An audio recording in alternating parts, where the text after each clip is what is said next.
Are going to 3-bet in the cutoff with queen 9 of spades here. Try to isolate, get it heads up, play a pot in position. Hijack quickly. This is a very good 3-bet. Obviously, it's out of range, but in live games, most people are going to 4-bet enough.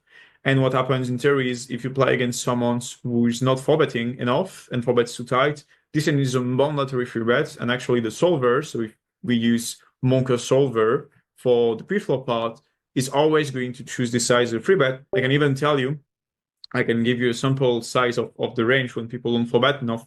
They need to even have hands like King 5 suited here or King 4. I will not consider 3-betting King 4 suited simply because the EV I win when I'm right can't be compensated by the EV I lose when I'm wrong. So I will actually not 3-bet as wide even if the solver is doing it. Simply because if I'm wrong on my assertion that he's under 4-betting, I'm losing massively. And I'm not winning that much with such a loose hand that is King 4 suited.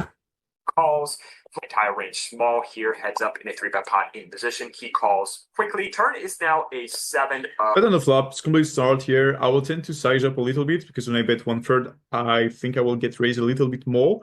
And I also represent a little bit more strength when I size up here on the flop. So I'll actually size up. I'll play the same way for the moment. Spades. Okay. And I don't think he's folding hands like eights overbet behind on the river. So I go 180 here. He's going to have about 700, 750 or so behind going to the river. Pot's going to be just under 600. So seems like we're going to be able to set up a nice jam on this river, get him to fold quite a bit. Now the river is a jack. And when he checks it over, I think now I really just want hands like pocket 8s, pocket 9s, pocket 10s to fold here. Because now we can run into a few brick walls, hands like pocket jacks, pocket 7s. If I was trying to get 8s or 9s or 10s to call, I'd probably go about 300 here, maybe 350. So I don't think we need to go egregiously large to get those to fold. So I go 475 on this river, just trying to get that aforementioned range to fold here. He quickly jams all in. Interesting logic here. I think the river is way closer than we think, simply because there are going to be two scenarios here that will happen most of the time. He's either going to fold 8, 9, 10s or call.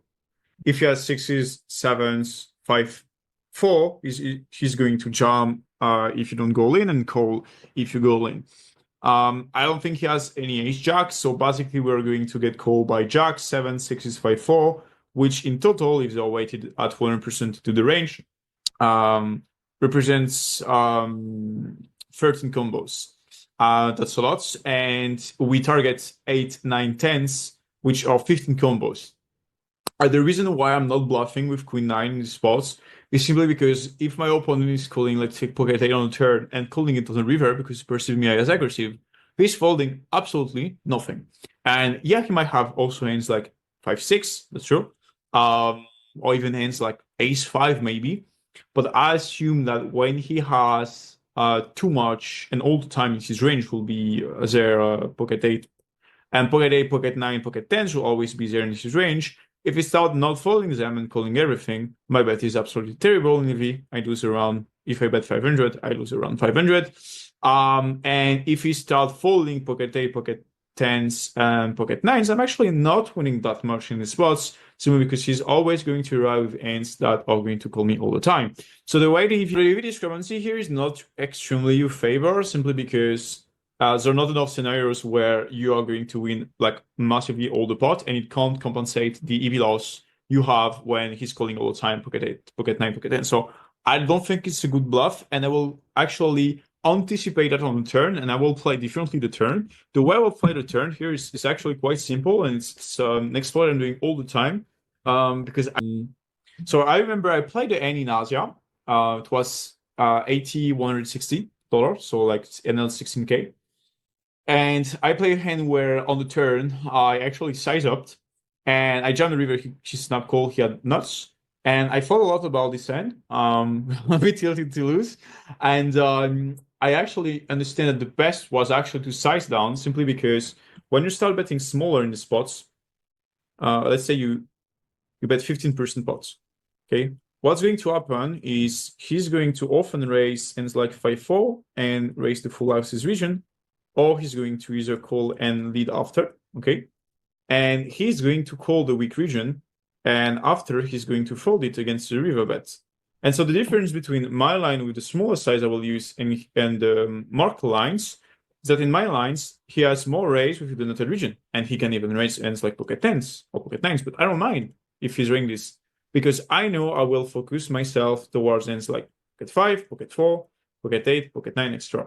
So obviously when I say the calculation, I didn't put into account all the combos. Okay, he can also have a 6, pocket 5, pocket 4s. But the logic is, I think we need really him to fold 100% of the time these combos in order to have a profitable bluffs. And I don't think this EV we are winning here is compensated when he's actually calling them because he thinks we're aggressive and stuff. So I actually consider betting small just to let him raise a stronger region, call the weaker one, and I will continue the bluffing aggression, but only with this 50% size on the turn, which allows me more fold equity on the river.